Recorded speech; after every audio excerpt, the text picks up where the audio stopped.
Well, hey, everybody.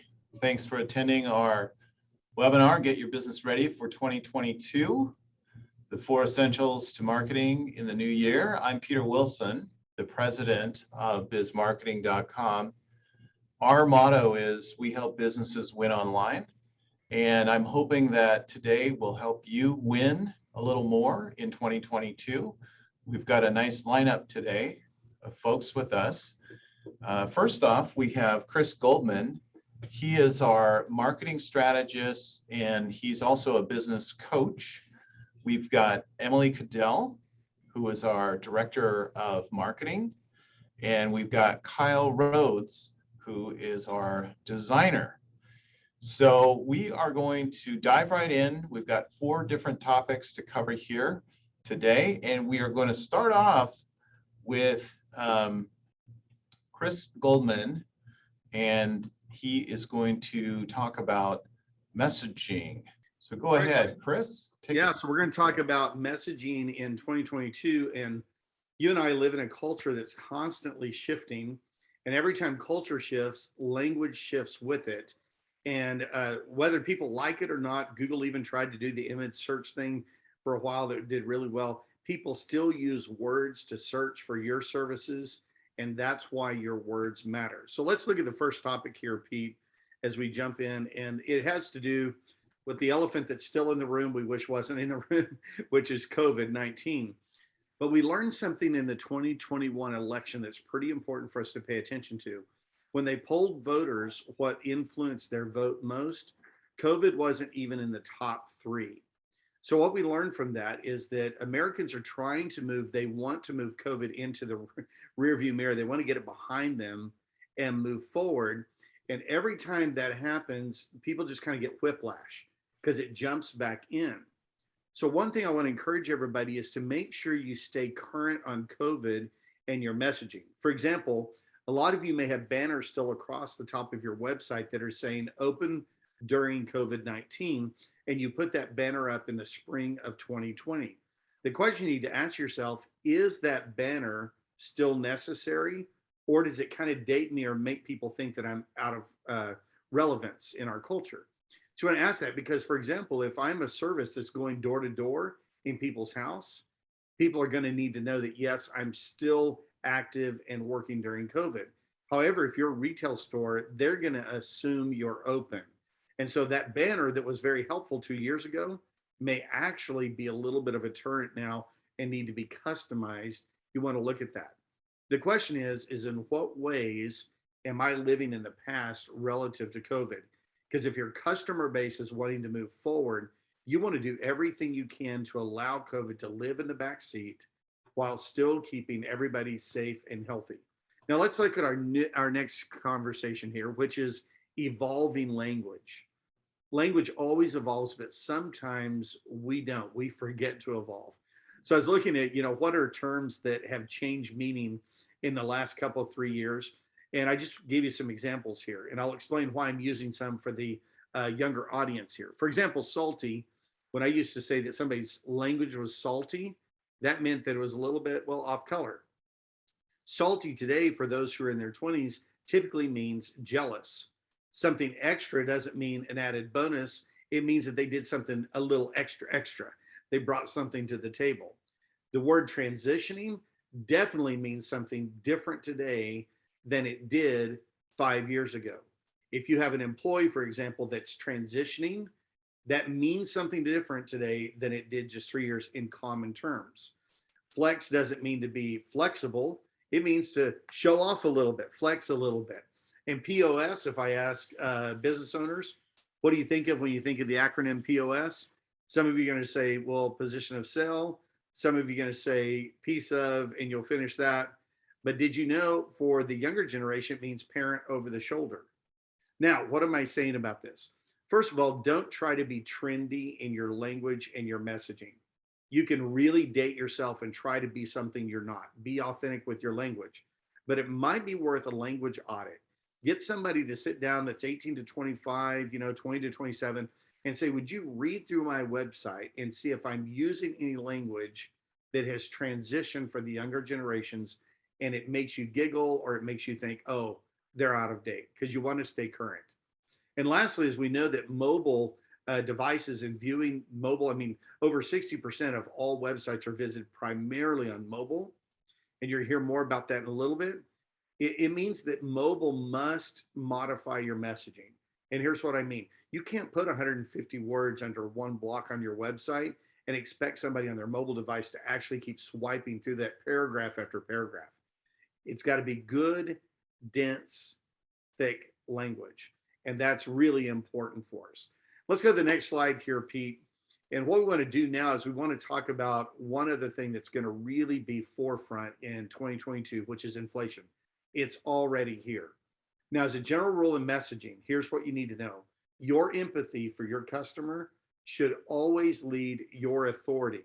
In other words, the way you feel the pain and the frustration of your customer should always precede you talking about why you're qualified, why you're the right company, why you're the right people. So you always want to make sure and keep empathy first. Also, when you know there's going to be an objection coming up this time about inflation, you want to answer that objection up front. Here would be one example of language to use. Costs are increasing and everyone is paying more, but you still get what you pay for. That's why our company is offering payment options, keeping quality high and affordable. Language like that is going to help your customers and clients know they feel my pain, they're with me, they understand. Now, with that said, messaging is only usable when it goes into design that communicates that message visually. So let's turn it over to our designer, Kyle Rhodes. Kyle, take it away. Hi, everybody. Thanks, Chris. Yeah, I want to talk to you guys about building your brand in 2022, and the ever-increasing importance of a polished online presence. So your branding it's mattering more and more in 2022.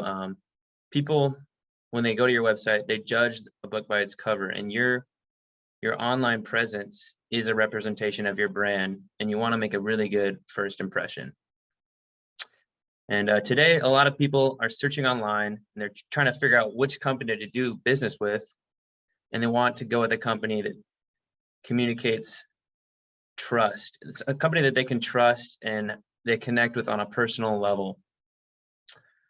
So in order to do that, you need to be presenting your company in a unique and personal way. You don't want to just have a bunch of stock photos and just talk completely about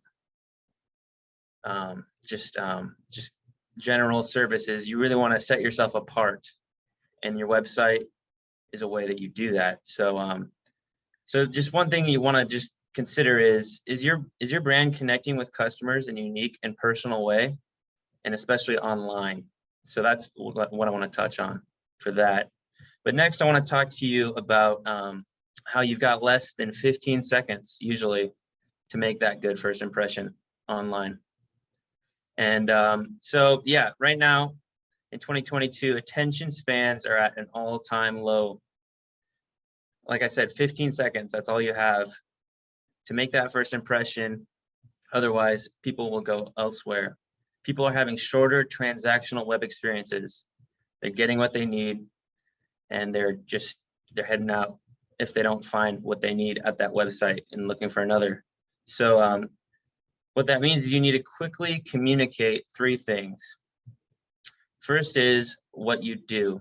Just be totally clear, nothing fancy about that. Just simply state what you do. And then the second thing is how to do business with you.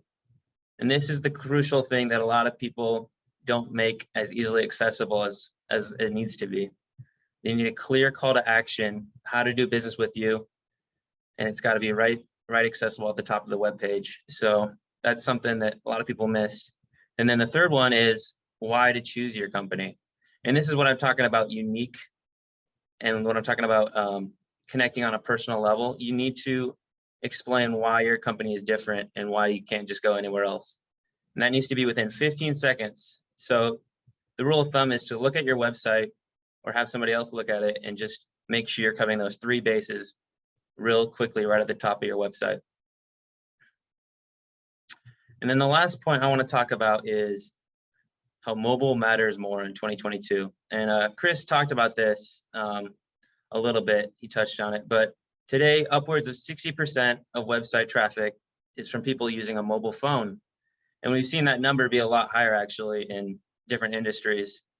So it kind of depends, but for a lot of industries, the first time people go to your website is going to happen on a mobile phone, and you need to make that experience just as good as your desktop experience. You need to be able to clearly communicate all those things. And so if your website is not mobile responsive or it's not optimized for mobile, you're going to miss out on potential business. And so that 60% number also, it's only going to be going up. So moving forward, you really need to focus on mobile first. And then, yeah, that's all I had. I'd like to hand it over to Emily. Awesome. Hi, everyone. Thanks, Kyle. Let's talk about how organic social media and social media advertising will look in 2022. So experience matters more. The goal of social media advertising will change from solely advertising your products or services to more of a fostering relationship with customers and really focusing on increasing brand loyalty. So people in 2022 will really care less about your exact service or products and care more about the experience that they're going to get if they work with you. For example, if you're a roofing company, you're going to be offering the same service that 30 other roofing companies in your area are going to be offering. But what's different about you is the experience that someone will have when they work with your company. And that's what needs to set you apart. So you really need to be able to highlight the experience that someone will have with you on social media. People are willing to pay more to work with you if you are willing to provide them with a valuable experience. Customers would much rather have a good experience than a cheap experience. And thirdly, brand loyalty and fostering relationships with customers can happen through an increase in social media use and long form content, which I will be talking about. So you cannot outsource authenticity. So when it comes to organic social media, you really need to have a staff member who can be tasked with content on your Facebook, on your Instagram. That's the most important key to being authentic. So what I'm more talking about is posts and stuff like that on your site or on your social media. Ads really need to be done professionally, but having someone in your company who's in-house, who's in a part of the day-to-day in the company is really going to show customers that you're authentic. And that's what people want. They want a true connection with a company that they feel like is going to give them that experience. And so this can be fun content, updates about your company, where you're going, what you're doing, hours of your company, any of that can be done in-house. And it doesn't really require a lot of expertise, but it provides a lot of value. And thirdly, longer videos are making a comeback. So 2022, businesses will need to invest in more long form content. So short content like Reels and TikToks are of course still being used. That should be done by the in-house social media person that I was talking about. But people are starting to opt for long form content such as longer videos or even video chats. These videos can be used in advertising or organic social media, but they need to tell a longer story about your company. These videos need to include engaging storylines about a happy customer or a happy employee and how the company has really impacted them in a positive way.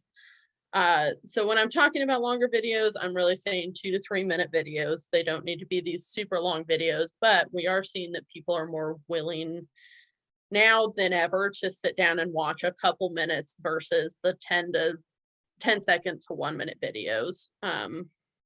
These do need to be produced professionally, unlike your short form videos, to make sure that they're done well, that they're engaging, and that people will sit to watch them for a couple minutes.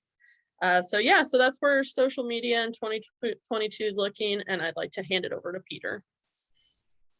Thanks, Emily. And thanks, Chris and Kyle as well. So I'd like to talk about SEO in 2022 and actually standing out online. So I'm going to go a little bit beyond SEO. SEO stands for search engine optimization. And really it's about how to show up on Google. I mean, let's face it, that's really what we're talking about here. And there's a number of ways, but the first thing I want to talk about is something called your Google Business Profile. So right now, this is your #1 local search opportunity. And Google Business Profile is what used to be called Google My Business.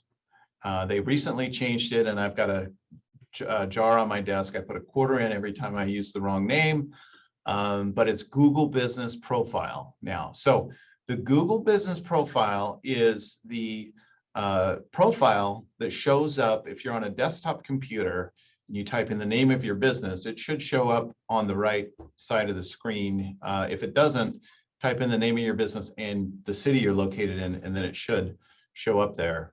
If it's not showing up, then we got a problem here. Now, Google will automatically create those whether or not you've actually claimed it. So first thing you need to do is make sure that you've claimed that. And I'll get into some other things that you need to do here shortly. But the reason this is so important is in 2022, we see, well, actually the stats that we've seen were just for 2020, there are zero-click searches which have risen to nearly 65%. And a zero-click search on Google is where somebody searches for something on Google and then they don't actually click on your website. They just read the information on the screen. And a lot of times, if it's about your business, it will come from your Google Business Profile. So zero-click searches, zero-click Google searches are just growing and growing, and it's going to continue to go up as Google changes the search results page on mobile and on desktop device. So a couple things that you can do about that is, well, first of all, if you've claimed your Google Business Profile, you have to make sure your hours, your phone number, and all of that is correct, because if you don't, what can happen is somebody could be looking for your business or a business like yours, and they can see phone an hours open, and maybe let's say somehow it got put on 10 a.m. when in actuality you're open at 9 a.m. Somebody's looking for a business at 9 a.m. and it says you're closed. They're not going to contact you. They're just going to move on to the next person. The other thing is making sure that the phone number is correct on that profile. And there's also a way to put a link in the profile that allows people to book appointments with your business. So a couple other things that you can do is you can add fresh posts to your profile. So there's a way to actually post content to your Google Business Profile. So if you're posting content on your Facebook page, you should also post that same content on your Google Business Profile page. The other thing you can do is you can add photos to that page, and highly recommend that you post photos. You don't want just customers or random people posting photos there. You want to make sure you're posting photos.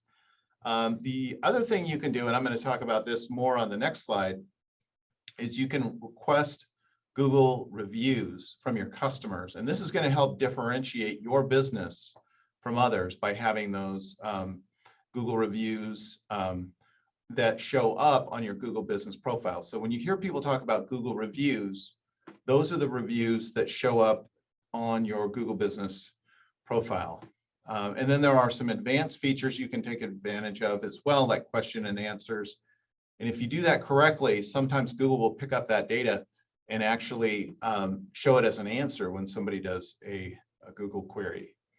So the next thing I want to talk about is online reviews. I sort of touched on that briefly earlier. Right now, they're more important than ever, and you need to have a plan. And a lot of businesses don't have a plan for their reviews, Google reviews and other reviews. But in the end, it's a massive differentiator for your business, especially when you are showing up on other websites where you don't control all the content around where you appear. So you want to make sure that you put your best foot forward by having as many positive reviews as you deserve, real positive reviews, not fake reviews, of course. So we highly recommend that businesses have a system in place to request reviews from their customers. And what, you know, we hear from a lot of businesses, they say, look, we provide a great service to our customers and we don't feel like we're getting our fair share of positive reviews. And there are ways to alleviate that. And the best way is to actually just ask your customers for a review and supply them with a link that allows them to easily leave you a review. So if you just say, give me a review, that's kind of like, okay, well, what am I supposed to do? You have to make it super easy for them. And there are ways to get a link within your Google business profile where you can actually send people directly to the review section to leave you a review. There are also ways, like we have a system that will, we can email or text customers on your behalf with links, and then they can leave a review for you. We also recommend having a system that allows unhappy customers to vent to you directly if something went wrong. So we do have a system in place where you can send a link to a client. It says, you know, please give us your feedback, 1 through 5 stars, or thumbs up, thumbs down. If they click 1 through 3 stars, they have an opportunity to vent to you. If they click thumbs down, same thing. But if they click thumbs up, then you have an they have an opportunity to leave a review for you on Google and Facebook and other places. There's a link to this service in our notes as well. But reviews are more important than ever. And we've been talking about this for a long time, and it just continues to grow and grow. And the last thing I want to talk about is Google Ads. Now, this is paid ads, so you're paying to appear on Google. So I know a lot of folks have tried Google Ads in the past where you buy keywords or you pay for clicks that come when people type in a specific keyword, then an ad that you created pops up in the Google search results. One of the things that we've been seeing, and the trend will just continue, is AI, which is artificial intelligence. So Google is actually using a term called machine learning to make the ads that are appearing appear to the right people, and they're using it to optimize the way that the campaigns are performing. And the way that it works is this. A lot of times people will have an ad and then it'll send a link to your website.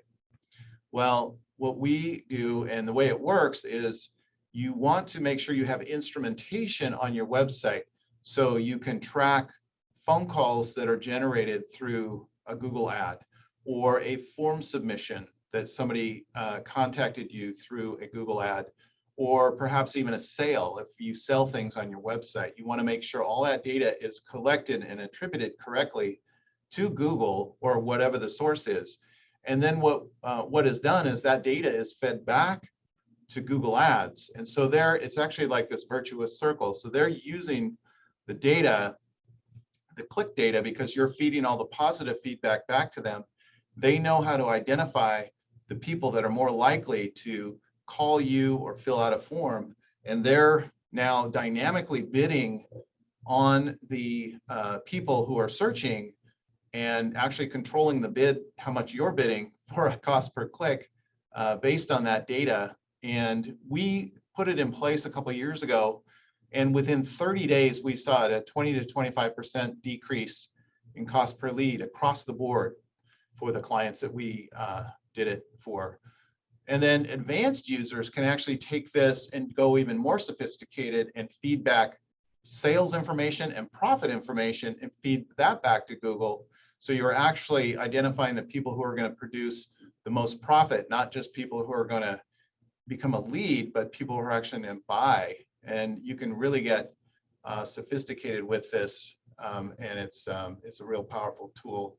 So those are the 4 high-level trends that we're seeing, or areas that we're seeing some trends And I just want to let you know that if you're interested, we're here to help. If you've identified a potential area of growth for your company, but you're not sure where to start, we have a free consultation. Just go to bizmarketing.com. We'd just like to have a conversation with you. We're pretty down-to-earth folks that just want to see what is going to help you in your business. We don't try to sell things that you don't need. We only provide services that our clients need that will actually help them grow. So thanks again for attending, and have a great holiday season, and we'll see you all in 2022.